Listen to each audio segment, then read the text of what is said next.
Why philosophy? Philosophy is often not covered in traditional curriculum to a satisfactory level. You might eventually in college have a general learning class for one semester you study some sort of philosophy. Usually that's much more historically focused and maybe not designed to give you ideas and concepts, questions you can use in your life right now. Why do we do this? Why do we do this almost every term? Because you are philosophers. You might not know that, but that's the beauty of it. You're so good at this. You're so much at home with philosophy, you don't even recognize it as philosophy. Today, today, did you get up and realize that you were breathing air? Did you even think about air even once today? You need it. Without it, you die. But you are so used to having it around you, to bringing it in, that it's no longer an object of constant awareness in your everyday life. Philosophy is like that. You are so used to asking yourself, what does this mean? What does that mean? That you don't even recognize anymore most of the time that you're asking the question, what does it mean? But if you've ever begun to realize that there's an activity that you're not sure about because you don't know why you should be doing it or why you're doing it, you can very quickly remember times like that.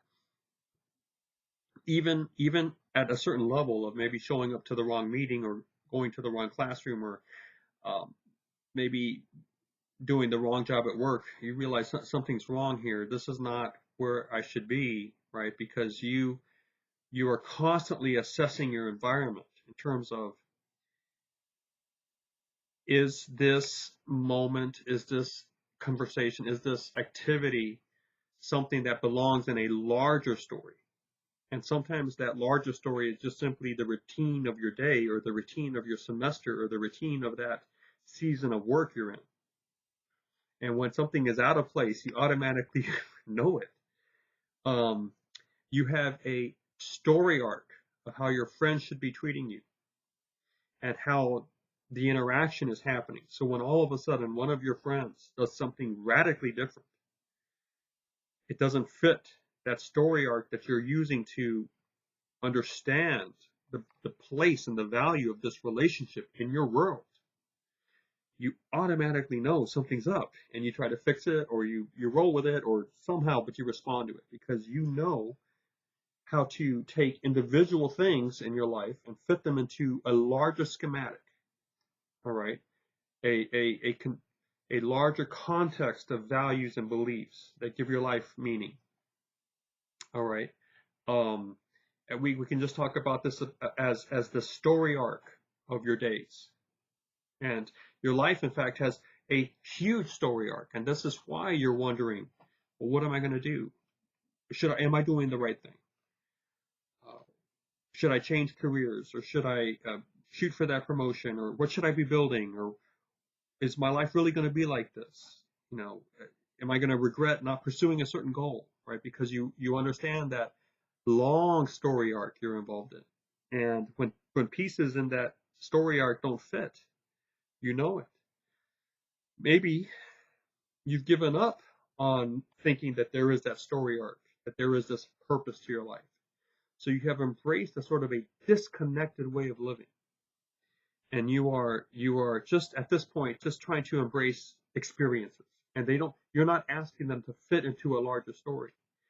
And this might lead to a very deep and insidious ins, insidious sense of disconnection and not belonging. And human beings were not meant to really operate like that. This is why those experiences are not ultimately satisfying you. In fact, they are making you even more disquieted because you feel like you've given into something that is actually having a more of a negative effect than you ever thought. And this at times this can be seen on a surface level when someone travels a lot and they go to one culture and another culture and another culture and another culture and another culture, and then they do it so much they don't even know where they belong. And it leads to deep isolation. All right, so you want certain things. This is the way you were made up here. Your mind craves complexity. Your mind craves a story arc. It actually craves a story arc that never ends. All right, there is eternity in your mind, whether you like it or not. That's kind of how you're thinking. And if you have reached the conclusion that you are not an eternal being, you had to fight for that conclusion, right? Because your initial setting was that you were going to live forever. And philosophy addresses that need. You need to learn how to ask the right questions when you are dealing with ultimate value and ultimate story arc. And the three core questions so famously scribbled onto the corner of his painting by Gauguin, Paul Gauguin. Where did I come from? Why am I here? Where am I going? You need these answers, right? It's not going to be good for you to ignore them. People turn to religion sometimes for these answers, but sometimes religion doesn't approach it the right way. Let's go a little deeper and let's go right to the questions themselves and let's see how to frame them correctly. And let's look at some of the common answers that have been given. Let's make sure we do it in a way that is understandable and accessible, that you can follow, you can get engaged with, and let's never present it as a way to be smarter than someone, a way to be more sophisticated than someone. That will backfire quickly. That is contrary to our goal of empathy, of being an empathetic partner or human. So pursuing philosophy is core to our goal of rounded thinking, but pursuing it the right way has to be something we discuss and model, because the wrong way will fail to bring about humility. Remember, if there is true wisdom, there is humility. And the wrong way will not ever allow you to realize that philosophy is still just a tool so that you can be this empathetic person and live a life based not only on deep level understanding of things, but you couple that with love and honor and respect for the people that are around you in an immediate way, and also generally as much as you can in terms of how you are judging society at large, with love and respect and mercy in the broader sense. Mercy because very often in our study of philosophy, we make mistakes. We reach a position that down the line, a few years later, we realize was incorrect. But because in the moment it seemed right, we made certain real life decisions that affected other people. And now we wish we could go back and relax or take it back. Well, let's just assume that that is something that's always going to be with us. We're always going to make a mistake or two with how we deal with other people. We need to ask for forgiveness when we recognize that, and we need to be ready to provide forgiveness when someone does that to us. We do it to other people. Why in the world would we not expect them to do it to us? So there's a sense of fair play. All right.